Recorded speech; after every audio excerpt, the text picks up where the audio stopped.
Welcome to the Warband, a World of Warcraft podcast. My name is Swag, and with me today is the tender, the juicy chicken, straight from Costco, off the rotisserie.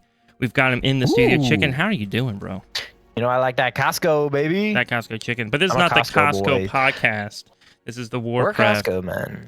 We're Costco wow people. Costco. Dude, they started setting up computers in Costco that you can actually go and play on. So we can have like a raiding LAN party at Costco? Dude, raiding Costco, baby. Let's go. Let's go. Anyways, though, that's not the exciting part about today. What's really exciting, Chicken, is we have a special guest on here. Somebody who I enjoy their content a lot on social media, on TikTok, Instagram, but also, too, a phenomenal streamer, PvPer, housing, I want to say like a premier housing expert. Housing aficionado. Yeah, absolutely. But many of you have probably already seen her content out there in the wild. But I want to officially welcome Morrigan onto the Warband podcast. Morrigan, how are you doing? I'm doing great. Happy to be here. How are you guys? Doing super well. Excited that you're here, especially just because, and we talked about it a couple times now, but I think you're going to bring such a fresh perspective into today's conversation about WoW and just different areas of the game that our listeners are going to love. So I'm excited. This is going to be good. But before we kind of dive into the overall greater discussion, Morgan, I just want to know a little bit about you for our listeners, for them to feel like they kind of have a connection point. So how long have you been playing WoW for? I started back in vanilla, sharing an account with my dad, mostly watching him play. I've spent so much time in my childhood just watching him play this game. And then eventually I hopped on in late 2005, and I played up with him until about 2011, I'd say maybe early 2012. That was right after I left for college. So right around that time, I kind of stopped playing. And then I jumped back into it in the middle of BFA was when I came back. Ooh, I love generational WoW. Yeah, generational, dude. I love the father-daughter kind of gameplay. And, yeah, that's really. And you picture it, right? Like you can visualize that, like being a kid watching your parent do something. Like they're probably like, "Oh, here, why don't you play on my account a little bit? Make a character." So you're making your first character on WoW. What did you make, right?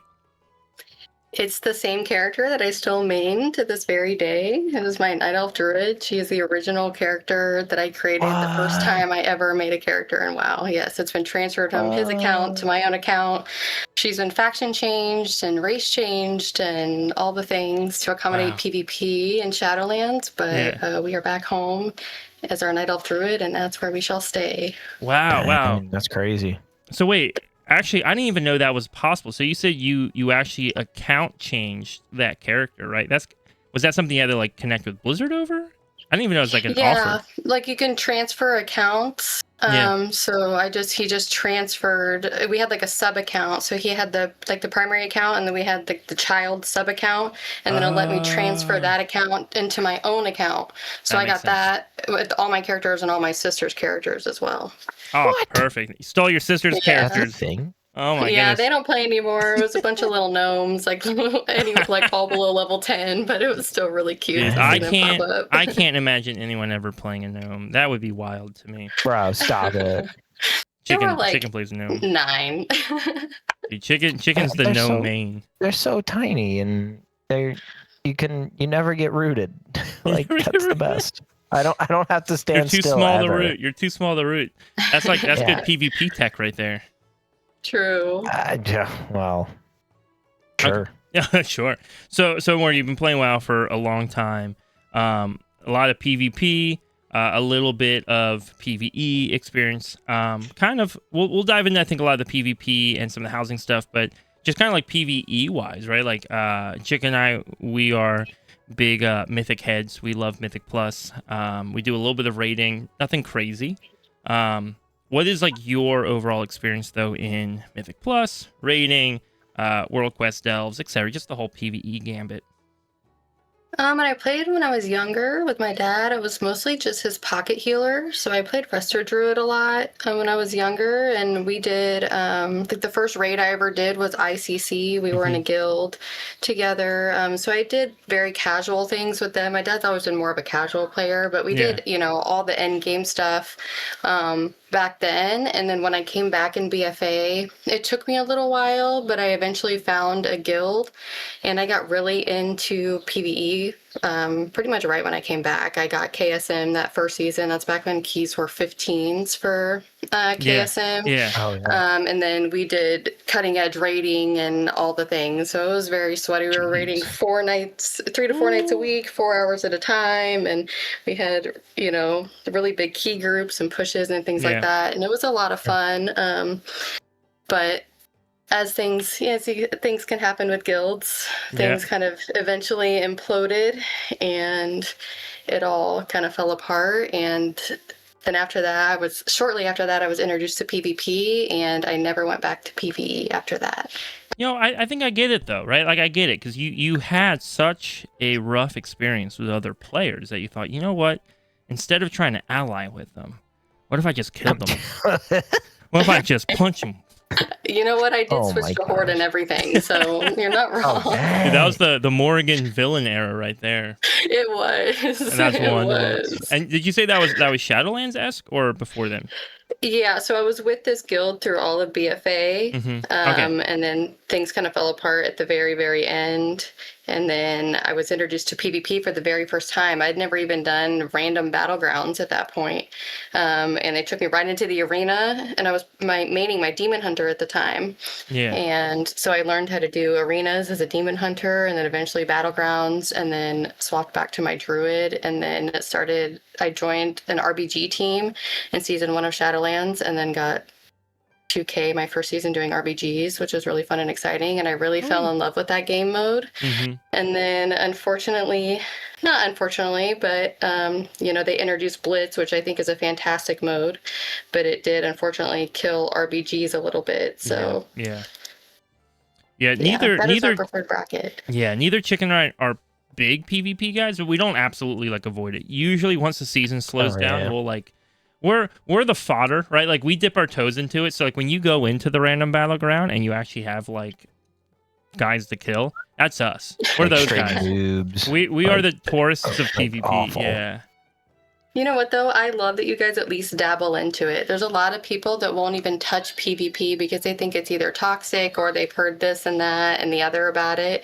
But I think it's a lot of fun. It's a great way to learn other classes. It's a great way to learn to play your class differently. Yeah. I think there's a lot of things that you can learn by even just dabbling into PvP a little bit. Absolutely. It's true.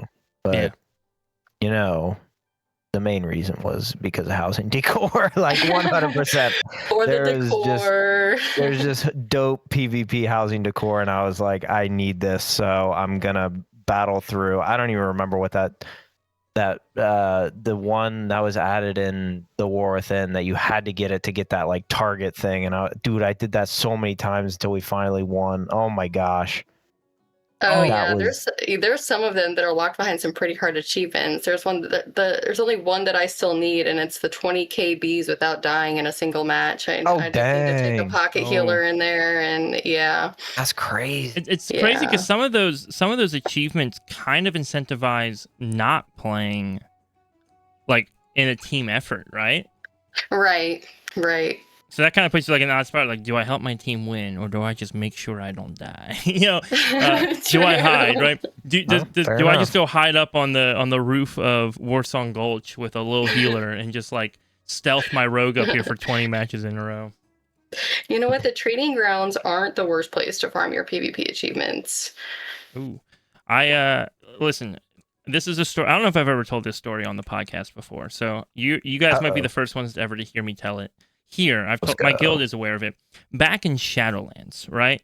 One day I'm moseying along. I'm a blood DK. I'm chilling. I'm vibing. I'm more for the memes than for anything else. And some friends invite me to PvP. They're like, "Swag, come PvP." I'm like, I don't know. I'm not very good. Also, tanks are always in a weird spot in PvP. So I don't know. To me, tanks feel weird because I can't kill anything. But also, I'm not gonna die. So I just kind of hang around. But I was like, sure, I'll come along. They pull me into a comp stop. I didn't know what a comp stop was. It was my first time ever doing a comp stop. They pull me into a comp stop, and I'm like, yo, this is sick. I'm killing NPCs so easy. This is the content I love. Out of nowhere, I get wrecked. I think I went overboard, and I'm pretty sure like every NPC in the battleground was like on me at that moment. Because I think comp stop was Arathi Basin, right? That was the battleground they used, right? And so we were at the like far, like we had already captured every other one of their points, and we're at like the far end one. And so like that's just where they're all spawning, right? So like every time they died, they would just spawn right exactly where I was. So I died in the comp stop as a tank. I know. Wow, everybody's gasping as they listen right now. Shocked. You've told that before. I have, sure. Right? But then here's where the story gets wild.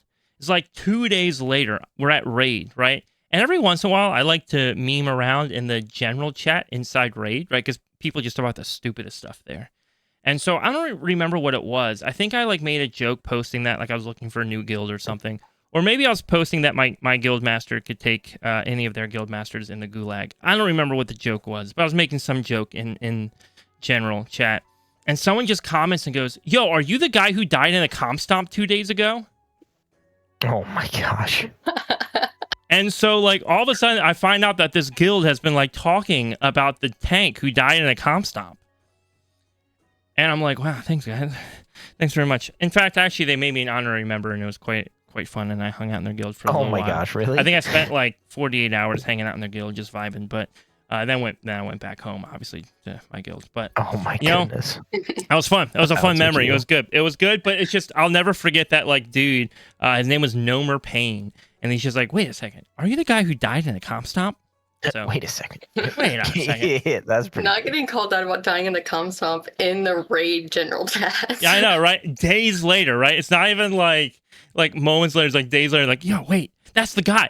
Like that was so memorable, right? So because my name in game is Swaggle, so it's like a little memorable. Like it's not like a hard name to remember, but just surprise. Like I would never remember somebody who dies in a comp stomp.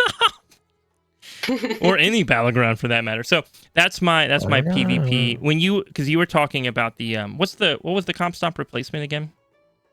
Training grounds. Training grounds, yeah. When you brought that up, my mind went to that store and I had to share it.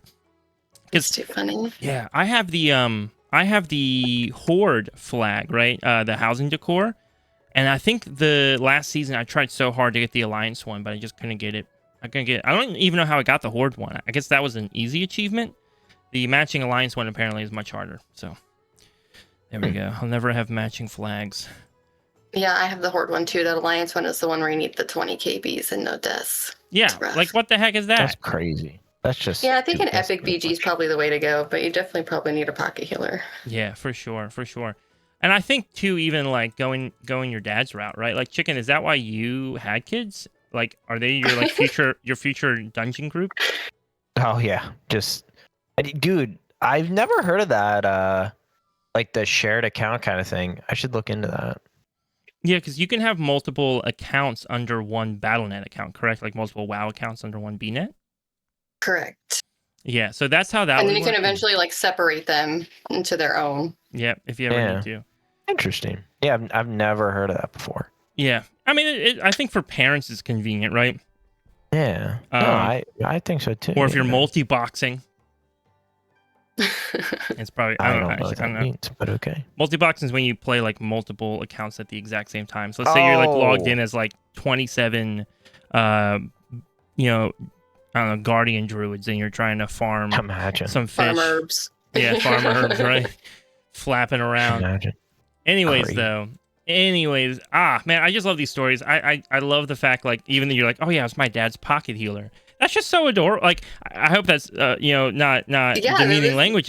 I love that. Like, I love that. Like, it's adorable. Like, it's a fun. Like, I wish I had that memory with my parents. Yes, it was such a fun way for us to play the game together. He was a hunter. He's made the same character all these years as well. The original Night Elf hunter that he's always had.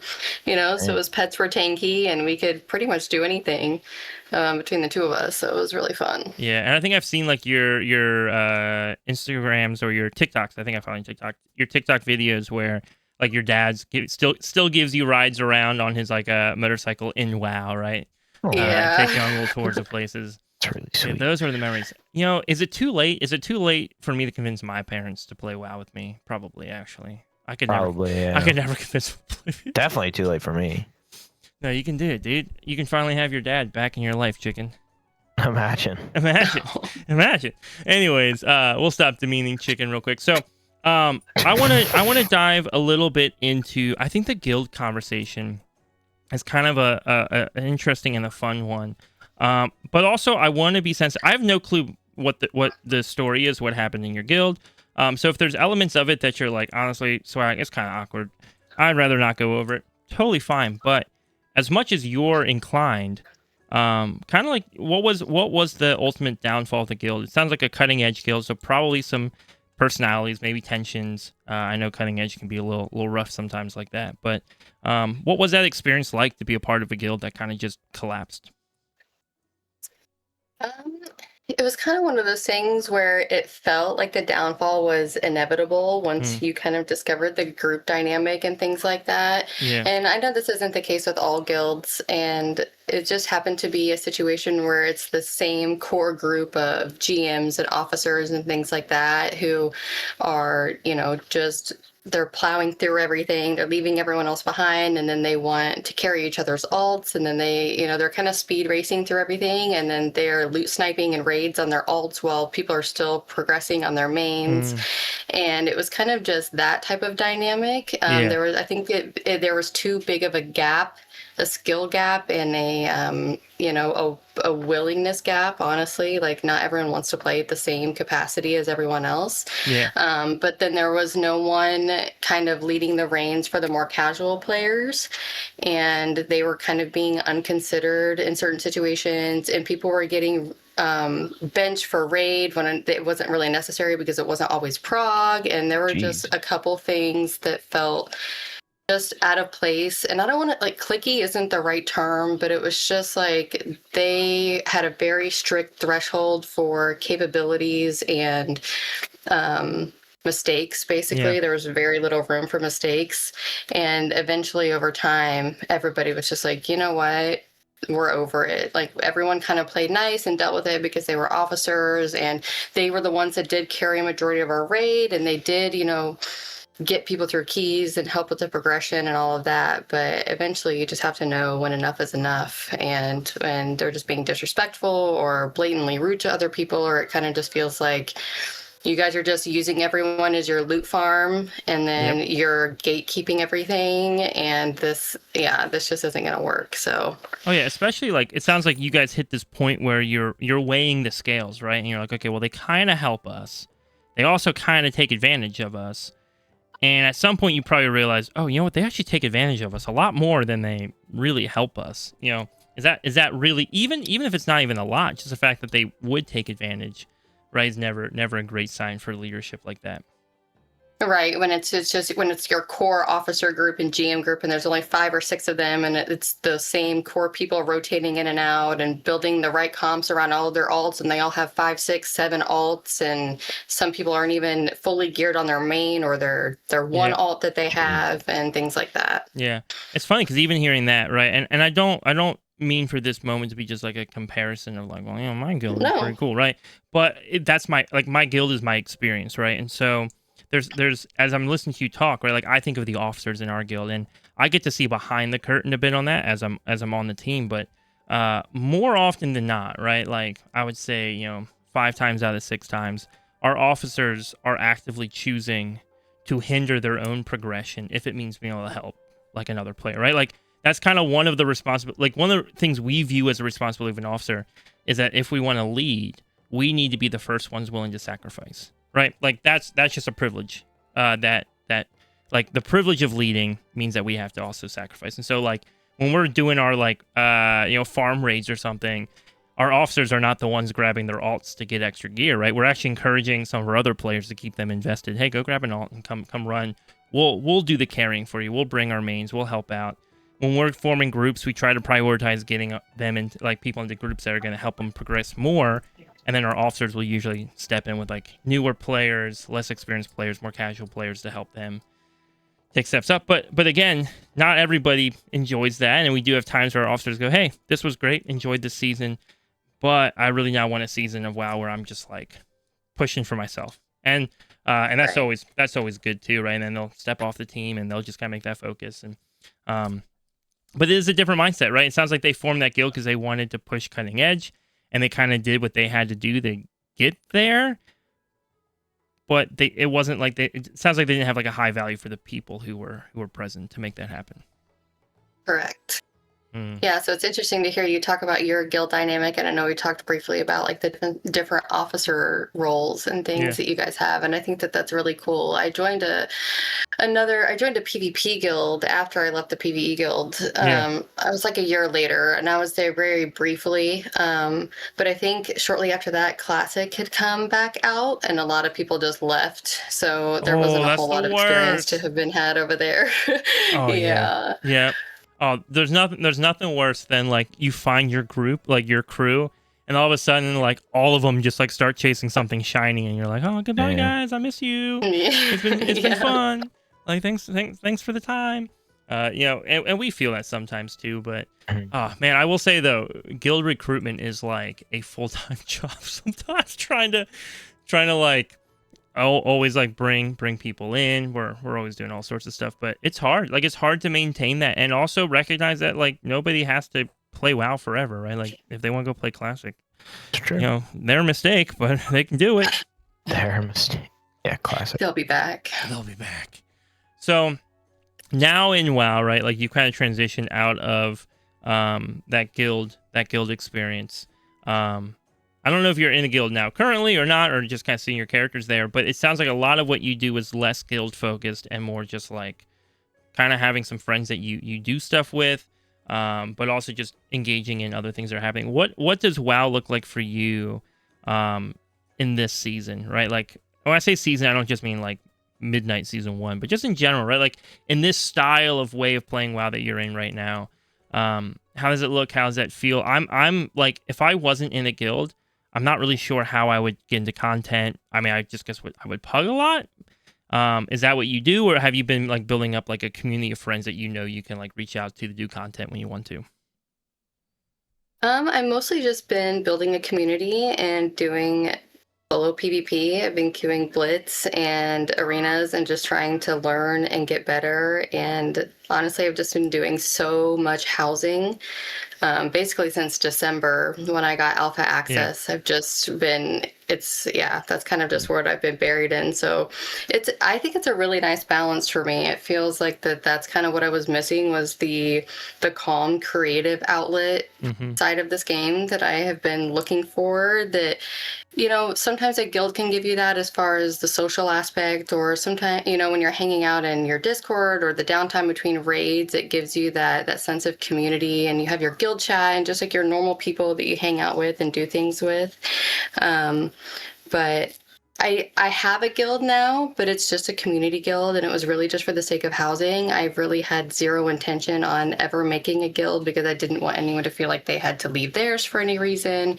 And just because that's right. If you're listening, go quit your guild just for Morrigan.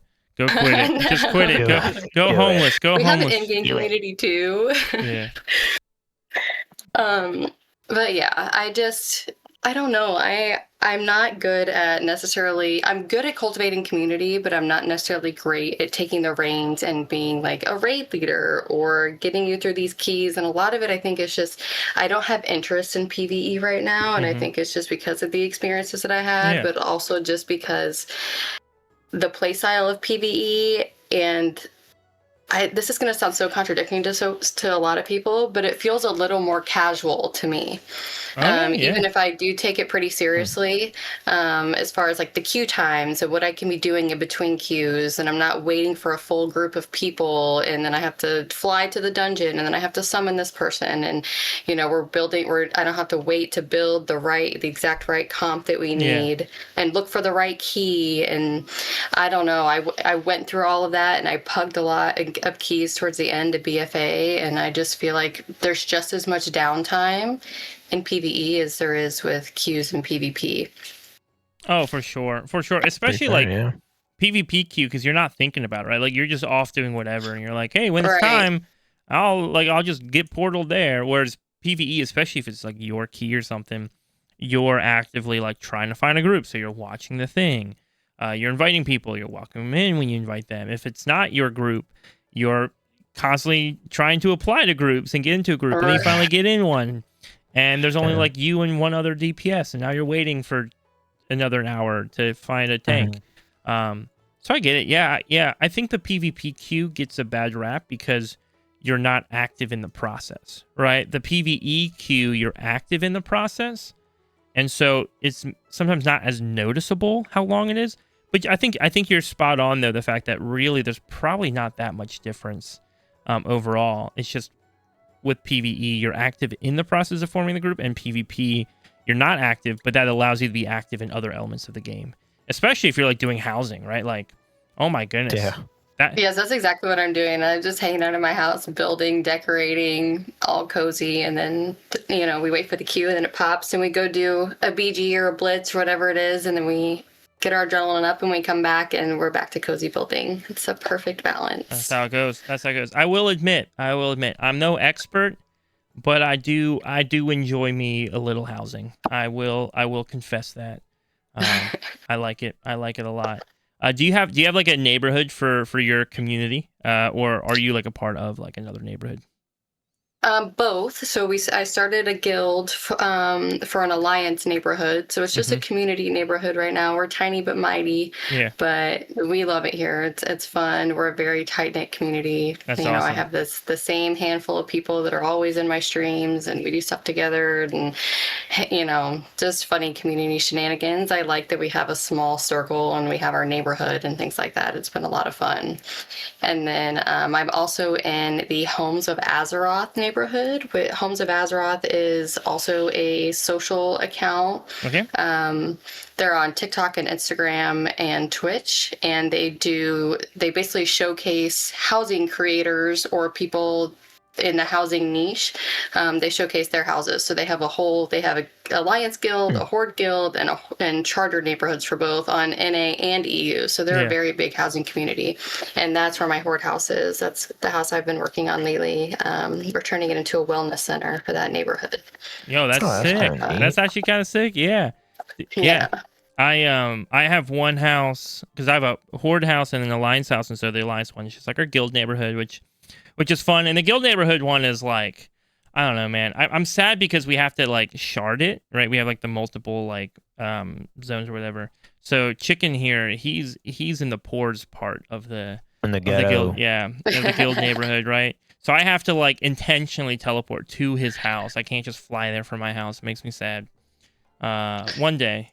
I believe, Chicken, there is one lot open as of today. So, I just don't know if I make enough to be able to afford that. I think you can, dude. I think you can come to phase 1 of our guild neighborhood. I don't know. You guys charge too much property tax over there. It's cheap over here. Dude, we gotta fund the HOA somehow. But we also then for the podcast, our podcast community, we have a Horde neighborhood.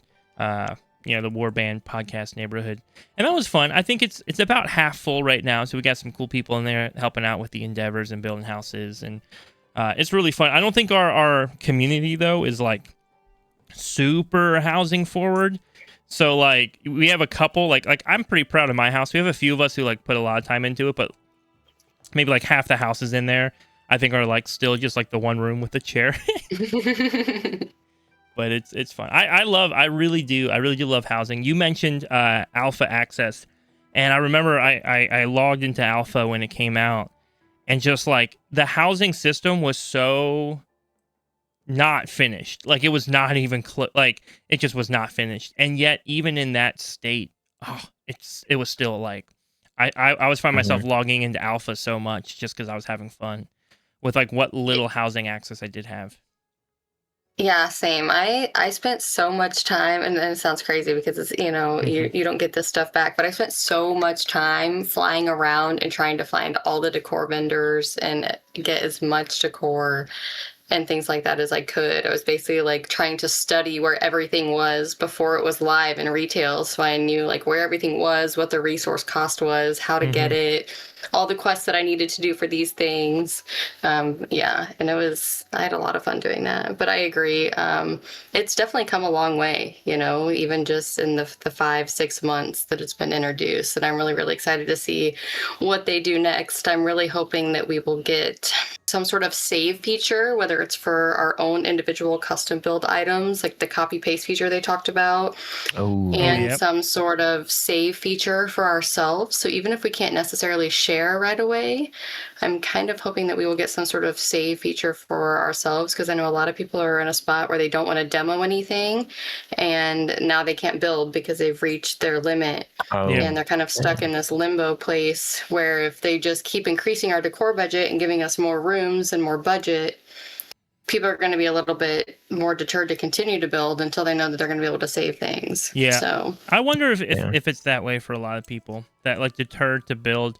I've like told people like there have been a couple times where I've just nuked my house. I just like started deleting things, and people are like, "Don't do that, swag. Like your house is so cool." I'm like, "Yeah, but it could be cooler." And the only way to be cooler, like, you know, because housing is hard, because the more experience you get with housing, the less you want to continue getting experience with housing, right? In the sense that, like, when you first start, you have no clue what you're doing. You're just slapping things down. But now you feel attached to those things you slap down, so you don't want to delete it. But the only way to now actually build what you're dreaming of is to delete that thing and start over from scratch. And then probably delete that thing eventually and start over from scratch again.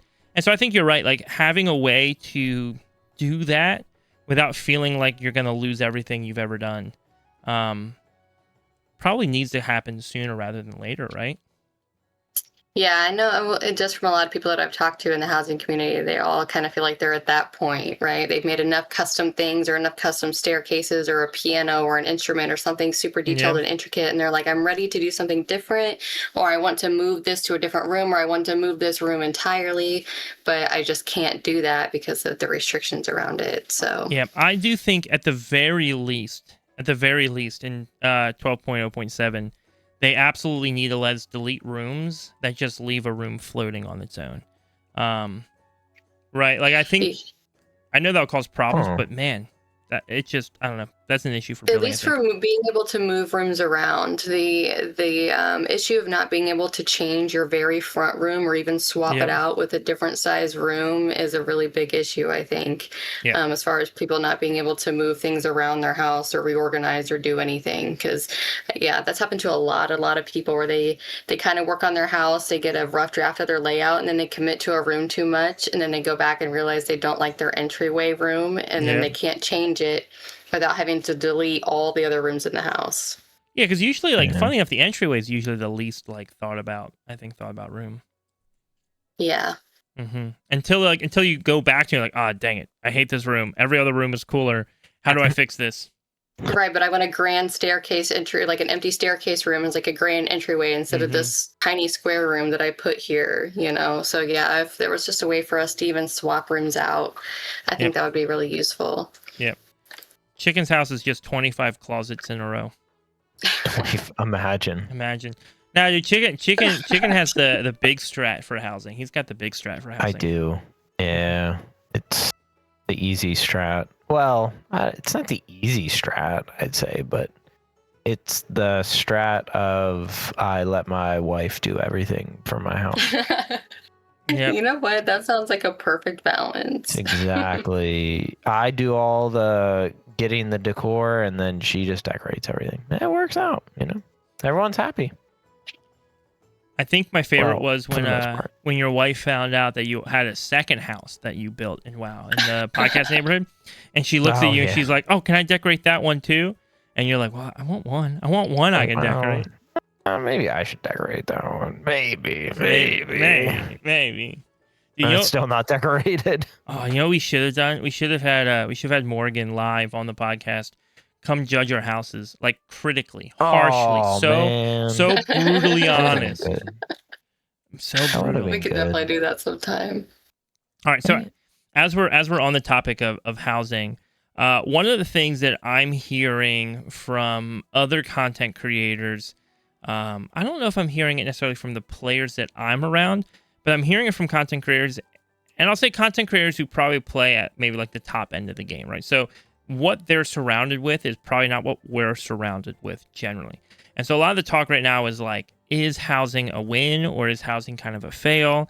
A lot of their conversation revolves around the fact that like there's no reason to go back to your house or to spend time in your house, and that the only way to make housing viable is to add like reasons to go back.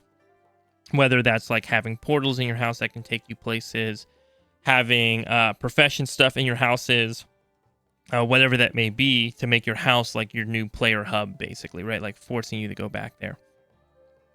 But I'm curious if their perspective is primarily driven because that's just not the content they interact with.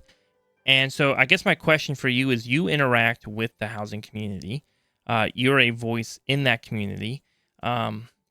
Where do you see that community at right now? Do you see like a pretty growing movement with housing at the moment, or do you feel like it started off really strong, but now it's kind of like almost died out, somewhere in between? How would you like speak into that?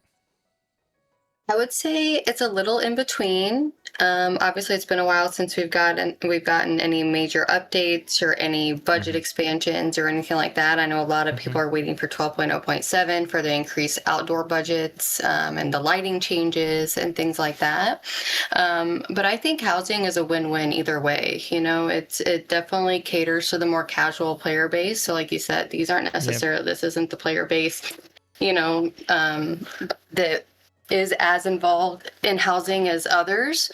But I don't necessarily think that would, you know, give people any more reason to go back to their house. And I think that it would kill the capital cities even more, which people don't want either.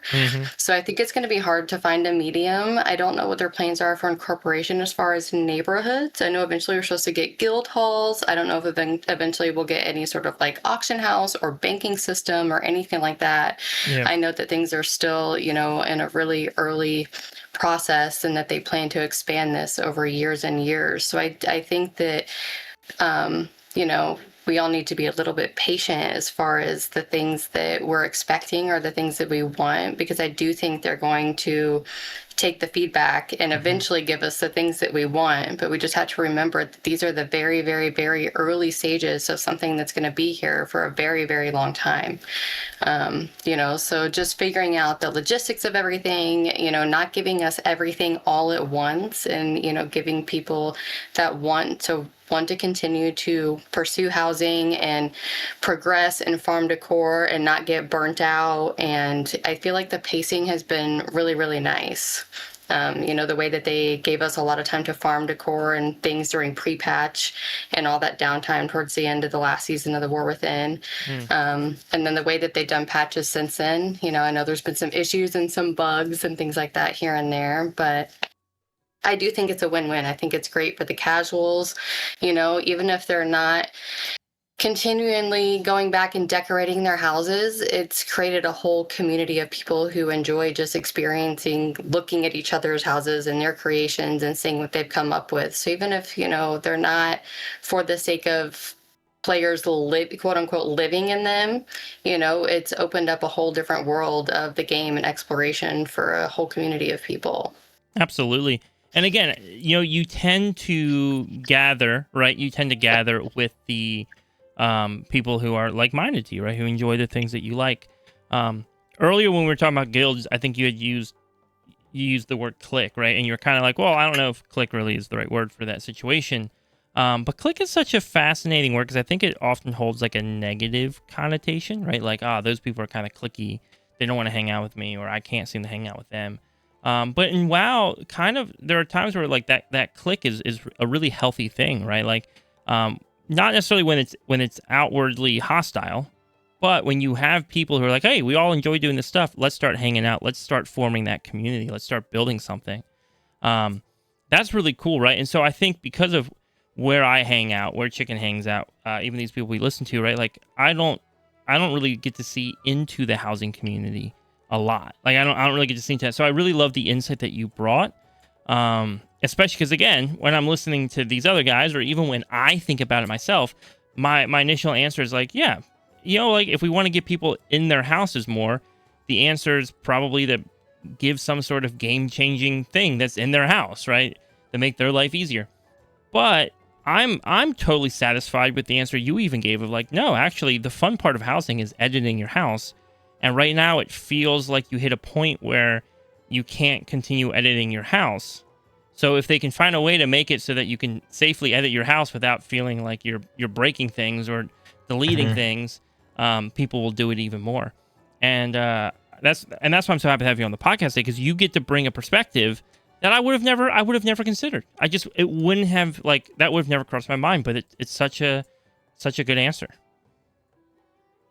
Oh, thank you. Yeah, I think the WoW player base, like they want everything all at once, yes. right? Oh, yes. And we know better by now. Amen. We know that that's not going to happen.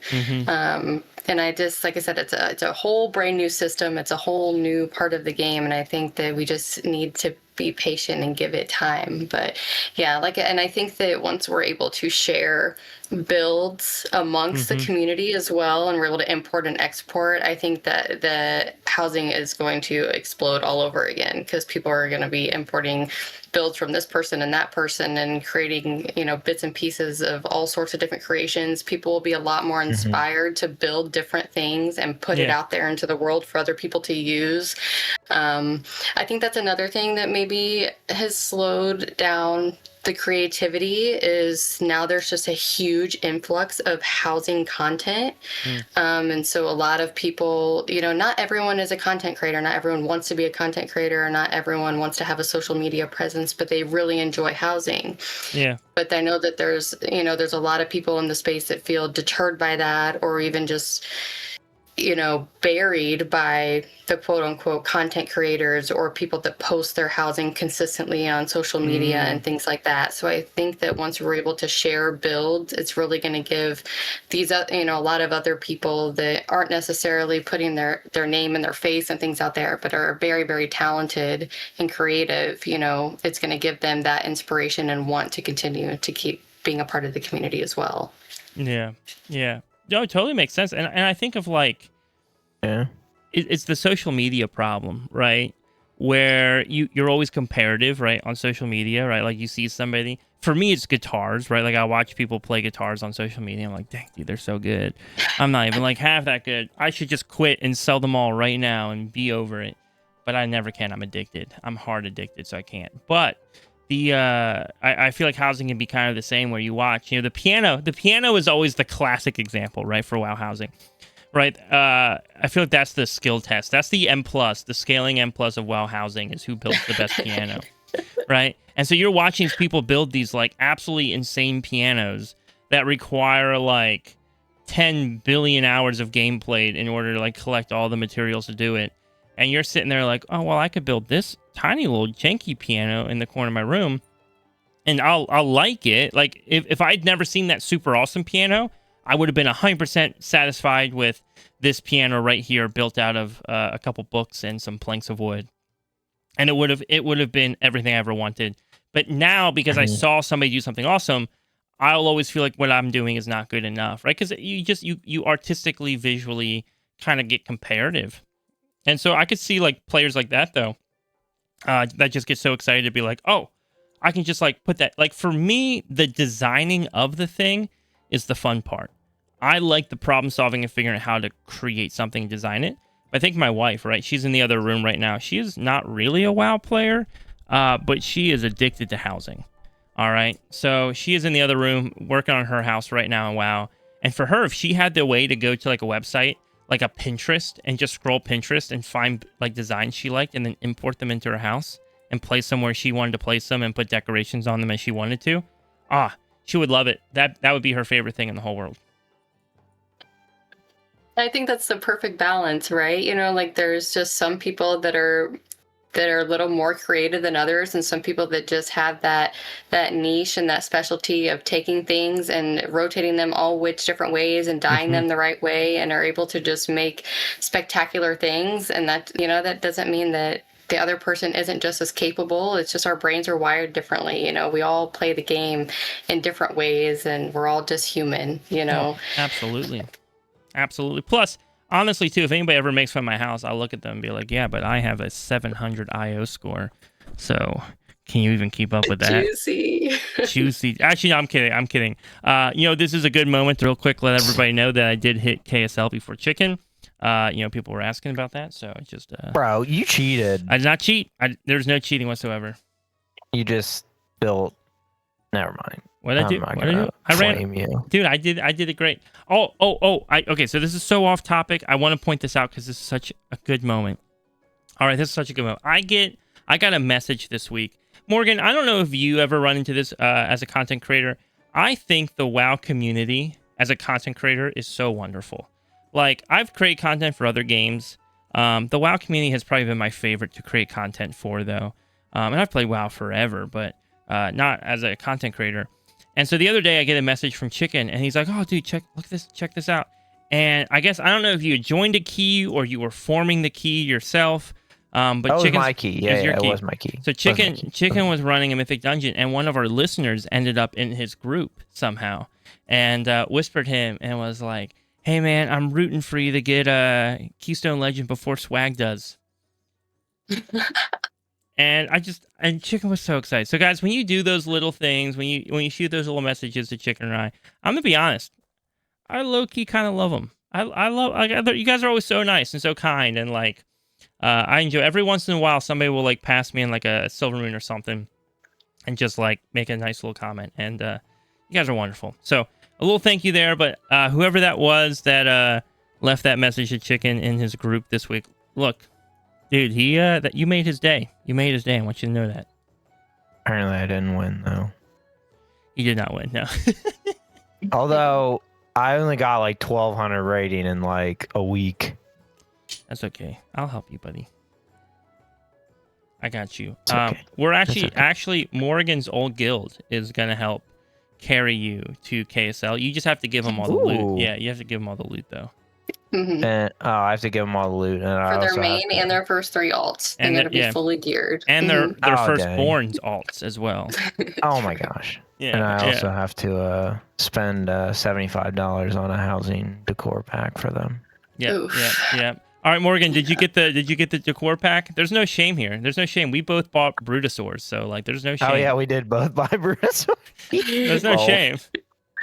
I did. It was gifted to me, so we will just. Oh, that's sweet. Listen, back to the whole. You gotta love the WoW community. They're amazing. Actually, okay. Bruto PvP question, and then I want to conclude with a couple housing questions, and we're gonna move on to some WoW news and maybe some questions from our listeners. First question. This is so random. Have you ever been one of because you PvP? Do you have the Brutosaur or no? I do. Okay. Have you ever whipped the Brutosaur out in like a PvP match and bought something off the auction house that you needed? I saw a dude do it one time. I have done that one time. Whoa, and I was screaming pay to win the whole time. I was like, pay to win, pay to win, pay to win. Pay to win. Auction house and war song. Auction house and war song. Yeah.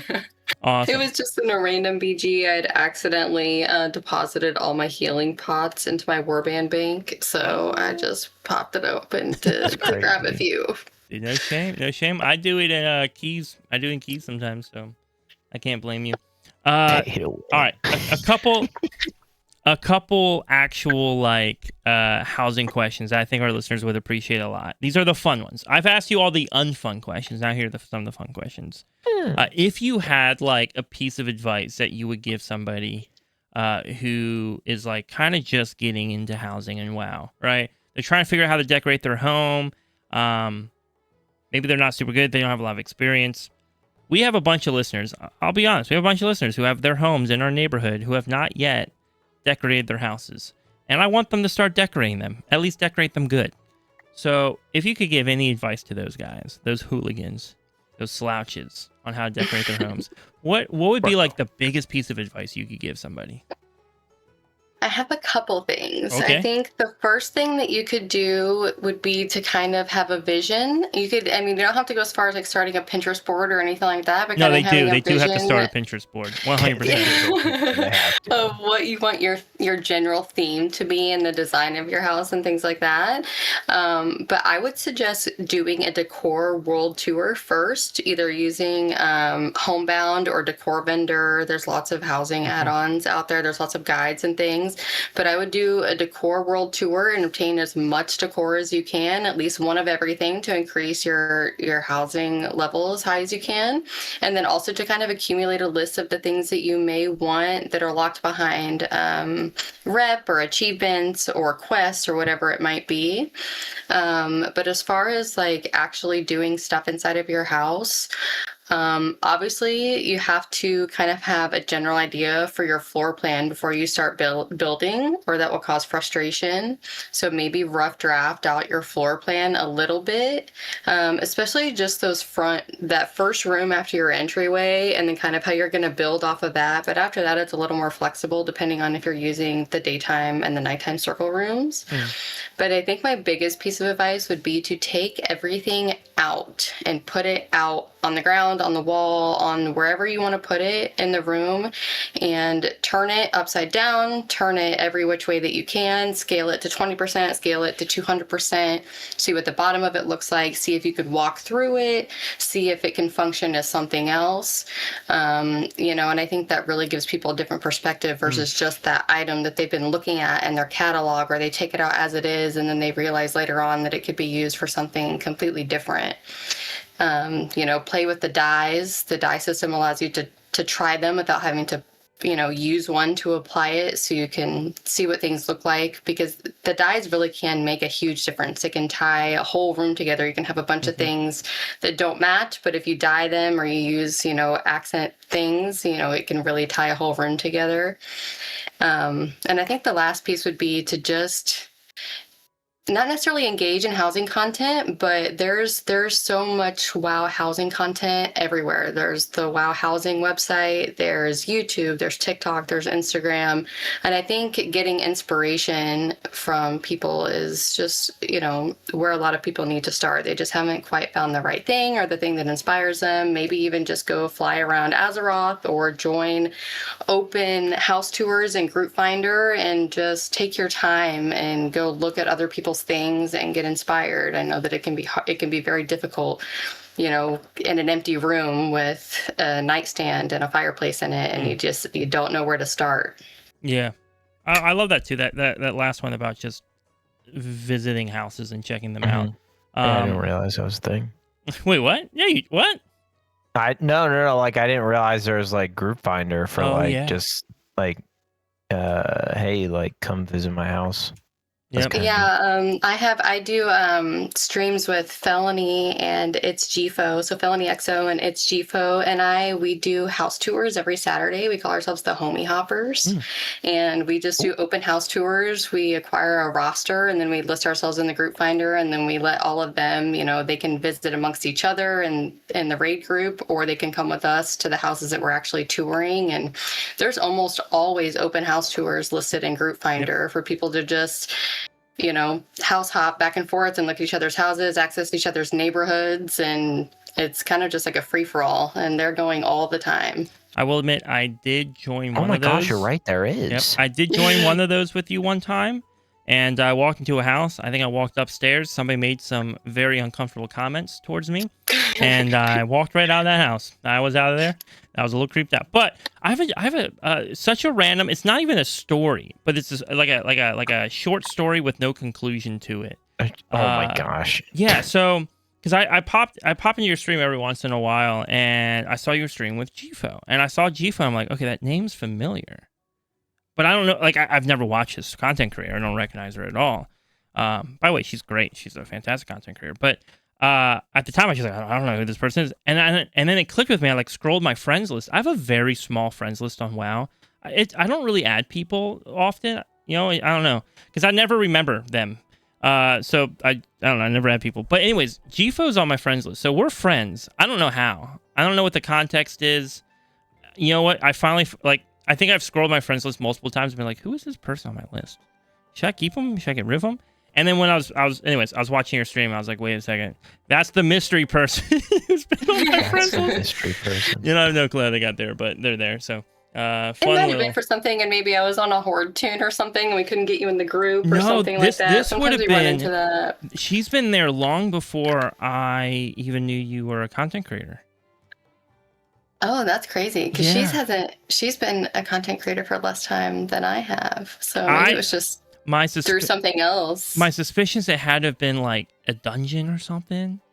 Yeah. I don't know. Dumb luck. I mean, I don't blame you. She's amazing, and she's a tank. She's a tank main. Yeah. So I don't know. I have no clue what happened, but they're there. So that's the unnecessary story that exists there. You know, I guess last kind of question I have for you. Oh wait, no, I got two more. Another question for housing. This one's probably a simpler one though. Add-ons, right? If someone's getting into housing, what add-ons do they need, right? Do they need like one of those forks of weak auras that is like all in Chinese? Wait. No. So there's 3 that I would really recommend. Plumber is a great one, which is great for lots of other things outside of housing. I've heard of but that. Plumber is amazing. It lets you copy and helps you scale, lets you copy dies, duplicate, things like that. Yes. And then Decor Vendor and Homebound are 2 other ones. They just help you find decor, find the vendors, tell you the quests, how to obtain them, all the things, let you see them without having to actually go to the vendor. Yeah. A couple comments there too on what you just said. Plumber, that's the one that also puts the banana for scale, right? In the am I correct on that? Plumber also does the banana. The banana? Yeah. Does it?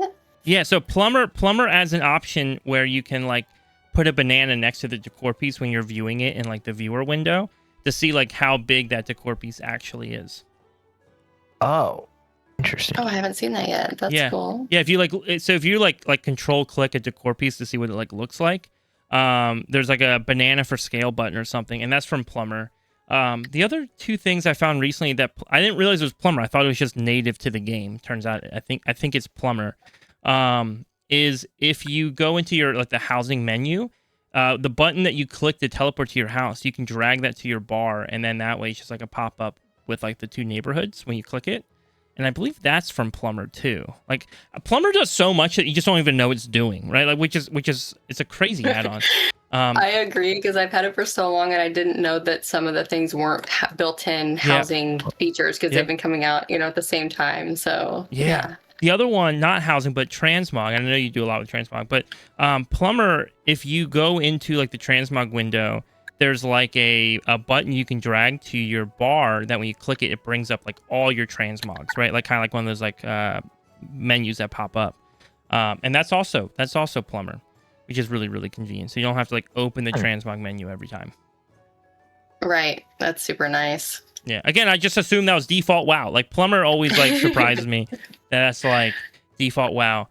Last question. If you were talking to somebody who was only like let's say like you found out one of your friends, like you found out one of your close friends, maybe your best friend, maybe this is like your best friend that hosts a podcast about World of Warcraft, and you found out that they are only like level 6 for housing, would you be disappointed in them? Disappointed? No. Oh, good. Never. Okay. I was a little worried there. I'm very slow to level my house. You're only level 6? Yeah, my house looks sick though, bro. It's such a good looking house. That's fair. Yeah, dude, it's such a good house. There's just so much decor. There's so much out there, and a lot of it is just locked behind achievements and honestly just playing previous expansions. So I hate rep farming. If you missed any or if you did not farm rep, you're just as behind as anybody that didn't play the expansion at all. Yeah, I don't farm rep, and also I lost my old account that I had since like BC vanilla era. So rip in pieces. One more kind of topic, and I know I want to hit some news. We probably won't end up hitting news today, and that's totally fine. We will not. But I also know you do a lot with like transmog stuff on your socials. It might just be something fun that you do, but Is that an element of the game that you engage with other players on as well, just like transmog design, or is that something you just kind of do for fun, to show off your characters on like social media? That's just something I do for fun. I like to help people farm mogs if they're farming something. I like to, farm mogs, and there's a handful of mounts out there that we farm as well. But that's just something that I've always been into ever since I came back in BFA and I discovered the transmog system and how all of that works. So just girly things. We like to play dress up over here. So, all right, what is the most like underrated mog piece? Like, if somebody needed one piece, they're like, dude, this makes every outfit perfect. What would that piece be? Warbear woolies. The what? Probably. Like, you want a specific item piece, or like a weapon slot, like a gear slot? So the thing that you just named, anything. Right? The thing that you just named, what was that? The Warbear woolies or the scorched shorts. They're just... Oh, I didn't even know those were the thing. What are they called? For girly mogs, anyway. Warbear woolies or scorched shorts. Yeah, they're both the same, just different shades. Oh, yeah. I see what you're talking about. It's like the I think it's the same model as like the loincloth thing, right? Yeah, they're just one of those, especially on the female characters. I'm a little biased, but they're the one, they just pull all the other pieces together. If you can't find the right legs or the right pants or whatever it is, those are the go-to. That's what I would say. If I can't find pants, I just don't wear any. Oh my gosh. Anyways, so I'm trying to think where I wanted to go next in the conversation. I do want to talk about a quick little a little bit of news, some stuff going on. Did you guys see the like cursing situation, the like swearing, the foul language Twitter drama? I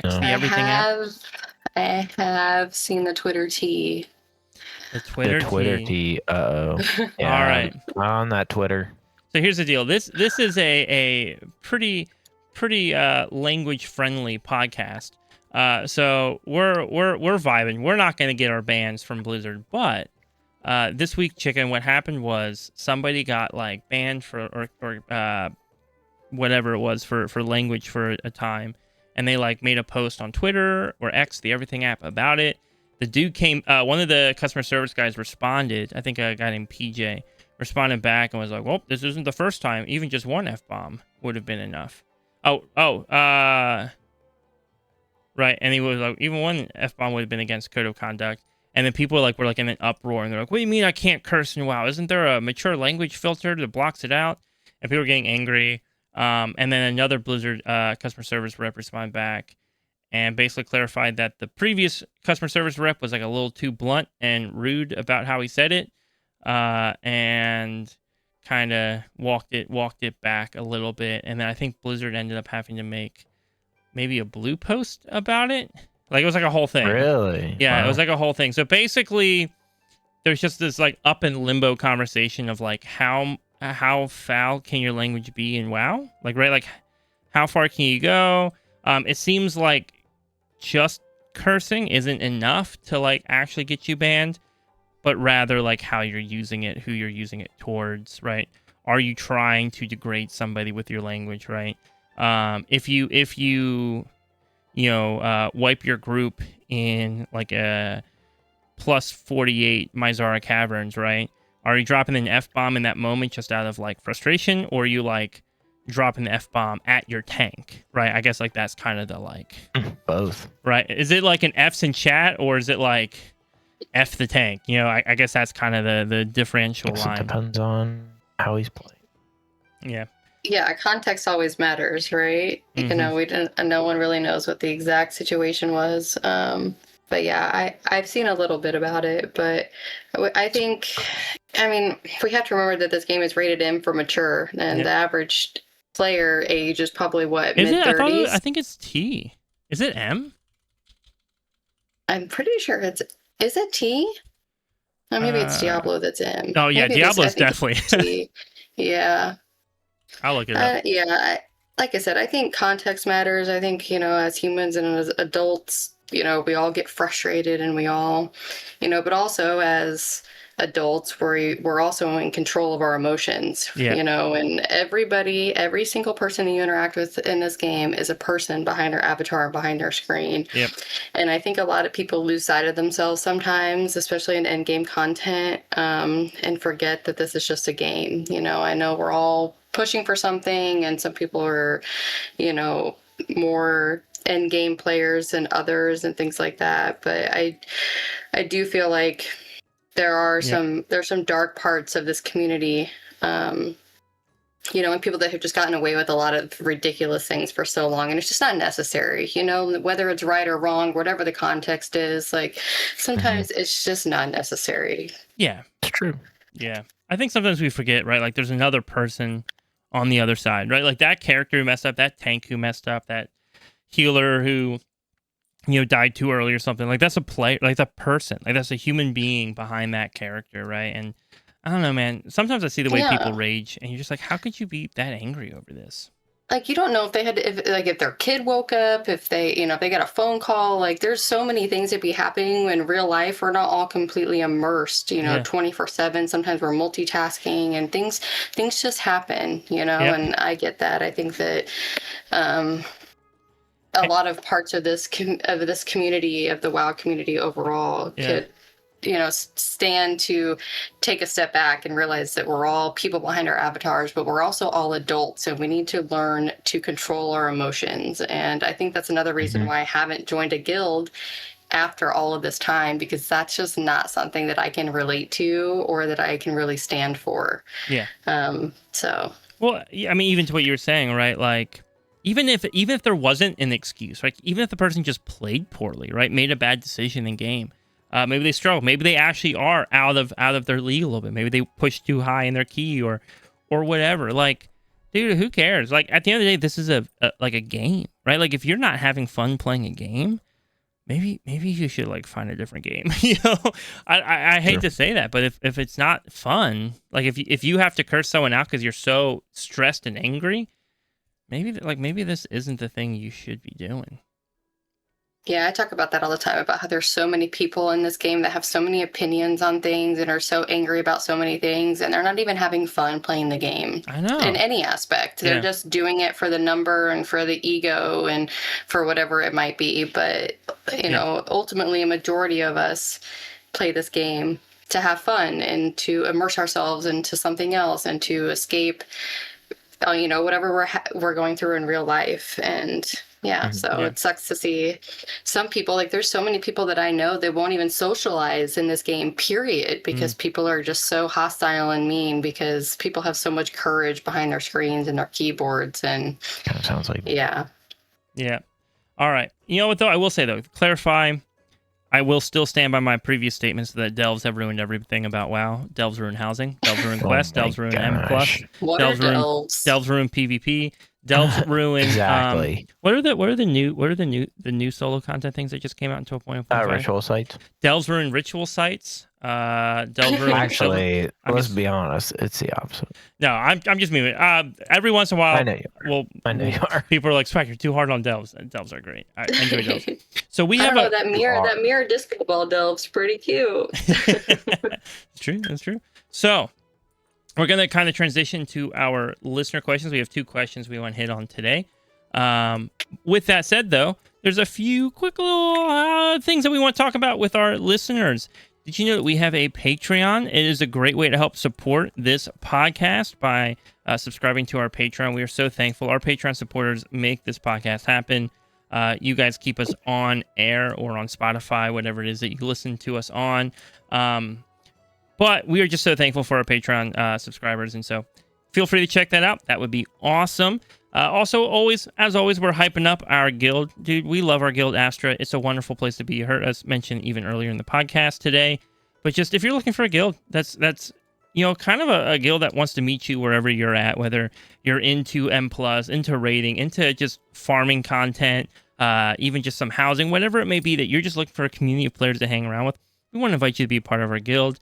We even offer what we call Academy Raids, which are beginner-friendly raid nights where we teach all the mechanics. This upcoming week, we're going to be starting our academy on heroic, which is kind of exciting to step into that territory and start teaching people some heroic mechanics and getting everybody started on that. As well as, weekly keys events and other opportunities to just build friendships, build community. It is one of the coolest places to be, a non-toxic guild where you can find some friends and hang out. So we want to invite you to that. And as always, if you're interested in joining the Warband podcast neighborhood in WoW, you can find that info on our Discord. You can also find the guild info on our Discord as well. All of those links are down below in the notes section, or maybe that's above, maybe it's to the left, maybe it's to the right, whatever platform you're on. I can't keep track of all of them. I just listen to these podcasts on my smart fridge. But with that said, we are switching gears and talking about some of our questions that our listeners have sent in. As always, we try to prioritize our Patreon listeners first. And so I want to hit on to Rack's question that he has. And he says, question for the pod: have you ever considered and or dabbled in creating add-ons for WoW? If you had the ability to make any kind of add-on you wanted without restriction, what would you want to make? So that's kind of a two-parter question. I've never dabbled with making add-ons. Chicken's really smart. So Chicken, have you ever dabbled with making add-ons? I feel like you could if you wanted to. No, I just don't. It's Makes sense. Makes sense. Morrigan, though, is actually the creator of Plumber. Fun fact for those who don't know. I wish. That's $1 million idea. And probably actually surprisingly, probably a lot less than $1 million. I do feel bad for some of these add-on creators who, we use their stuff so much. They probably spend so much time building these add-ons. Oh my gosh, yeah. Yeah. Yeah, and keeping them updated consistently. Yeah. Absolutely. But moving on to that second part of the question, if you had the ability to make any kind of add-on that you wanted to, no restrictions, right? You don't have to worry about whatever WoW would try to stop you from doing. What add-on would you guys want to make? Yeah, probably one that just scans the entire auction house and gives me a market value of everything. Even though that probably exists, but it doesn't exist in the format that I want it to. Makes sense. Makes sense. Morgan, what would you do? If you could make an add-on, what would you make? I don't know. I've always wished there was a way for us to change. So now that we have we can change our outfits. Yeah. But I've always wished there was a way we could change our barbershop appearance at the same time. Yes. So maybe something where we could save barbershop profiles and change them with our mogs. That would be sick. So we could change the whole look. That would be. Yeah. I don't want to ruin your dreams, but just know that would be restricted simply because that's going to be a feature on the flying Brutosaur mount that comes out next year for oh my gosh, $200. Yep. Fun fact: there's a Brutosaur with wings and a barbershop. Wait, how much is it? I'm just making crap up though. No, the real Brutus was only 90. Remember? Yeah, but this one flies, dude. The real Brutus doesn't fly, and it doesn't have a barbershop. That one's probably gonna be 95. But the flying one also has a barbershop quartet on it, dude. That plays some of the okay, they 99. sing. They sing the Grizzly Hills background music for you. Oh my gosh. Yeah. 99. Iconic. Anyways, if I could make an add-on for WoW, and I will say, for a moment, I had considered maybe just vibe coding an add-on that would have, let people listen to the podcast in WoW. Turns out the API doesn't actually allow that or anything, so that wouldn't have worked. But also I get nervous about the whole vibe coding thing. If I know people made their add-ons with AI, I'm often a little hesitant. Because, dude, Blizzard's own UI throws Lua errors now, right? No shot, dude. No shot these vibe code add-ons aren't throwing crazy Lua errors too, right? With that said, though, if I came up with something cool, maybe I would still do it.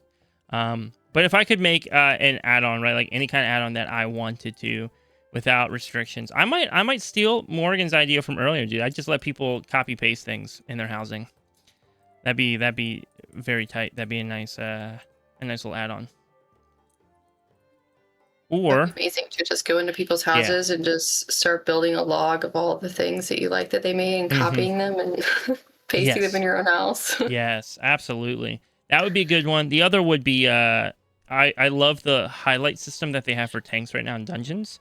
I wish I could make an add-on that allowed me to pick what mobs were highlighted for the run, so I could just like copy a build or just build one out myself, and that way I can just at a glance know what I want to pull without having to like glance at my second monitor and double check. Alrighty, let's take Vector's question next. Question for the podcast, and again, we're a little run tight on time, so we can't go too deep into this. But question for the podcast: where does the story go after the Last Titan? Do you think a reset of sorts is on the horizon?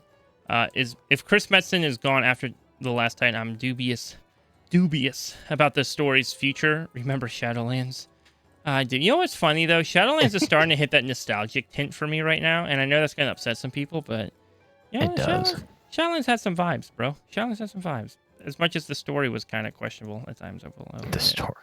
But anyways, yeah. What do you guys think might happen after the Last Titan? What do you think like Blizzard might have planned next? Probably something with lore, and you know me, I don't like lore. That's true. M++. That's what I'm predicting. M+, imagine. M++. Honestly, if I could hope for something, I hope that Blizzard goes back to smaller stories. I don't know if I'm interested in like world-ending stories anymore. Like those are cool once in a while where you have something like the Legion that's been like hyped up and amped up for a super long time. But now it's like they throw villains around left and right who are like, we're gonna end the world, we're gonna destroy Azeroth, everything's gonna blow up. I kind of just want to punch orcs, man. Just let me go punch some orcs. That's all I want. Sorry. But yeah, that's that. Not a whole lot of thoughts. All right, last question that we have for the podcast. Either of you guys are welcome to answer this one. This one's from Joe, and he says, what happens after WoW shuts down? So I'm kind of posit this question is like, this is like a for you question, right? Like, WoW shuts down next month. What's next? What's next for Chicken? What's next for Morrigan? What are you guys doing? What's on the horizon? Oh my gosh, I haven't even thought about it. I don't know. I'm a WoW Andy. Like I only play WoW. Mm-hmm. WoW Andy. I don't play anything else. So I don't know. I guess I would just have to get rid of my PC, go outside. Dude, I feel that though. Like I have friends who ask me all the time, like, "Oh, have you played this game yet?" It's like, dude, I play WoW. You think I have time for like other games? You think No, I do play Fortnite sometimes. I will admit that. Actually, I do. That's my random once every other week. I'll log in for a couple rounds. That's fair. That's my PvP. That's what I do, and then I get back into keys. Chicken, what do you do? What were we saying, Morgan? Sorry, I played season 2 of Fortnite, but once everybody got too good at building, I was out. Out. Well, I'm a boomer, so I play the no build. I play no build. Yeah. Dude, they just added some skin into the game that I probably want. So honestly, I hate to say it, man. Sometimes they add skins into the game. I'm like, oh, I want to run around as that person and shoot people, and then I get back into the game for like a couple weeks. It's a terrible reason to play a game. It is a horrible reason. Pretty terrible. Oh yeah, my sisters are suckers for skins. It's crazy. Yeah. Oh, absolutely. Anyways, though, I think that's everything we have. Actually, Chicken, you never. I don't think I answered either. Okay. Neither of us answered the question. I have no idea. What happens when WoW shuts down? If WoW ever shuts down, I think I will be finally forced to go back to becoming a Minecraft content creator. I'll come out of retirement. I'll make TikToks again. I'll hide my dog in builds. Oh my gosh. I don't. Please, WoW, never shut down. Never shut down. I don't know what to do with I'd probably just play guitar more. Spend more time with my wife. I think my wife would actually see me more than once a week, which is, I think she once a week. Oh my gosh. Yeah. Nah, I'm kidding. I spent a lot of time with her. I love that woman. She's amazing. Best woman on the planet. Sorry, Morgan. I apologize to you, but she's the greatest. Chicken, tell your wife I apologize to her too. I will not. Anyways, Morgan, thanks for joining us today on the podcast. If people want to check you out on social media or Twitch, we are going to have those links down in the description. Do you have any platforms, though, that you're like, yo, if you're going to check out one of my platforms, like this is where I'd love you to go first? TikTok is where I started, where I have the most content, and then you guys can find me on Twitch 3 to 4 nights a week. I have started posting on Instagram. It's kind of a slow grow, and then I'm also on Twitter.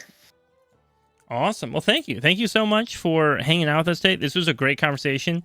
Very different than our normal conversation. I think our listeners will be happy we weren't talking about why gearing feels weird for the 8th week in a row. So this was fantastic. Thank you so much for hanging out. Everyone else, guys, we'll see you all next week with another episode.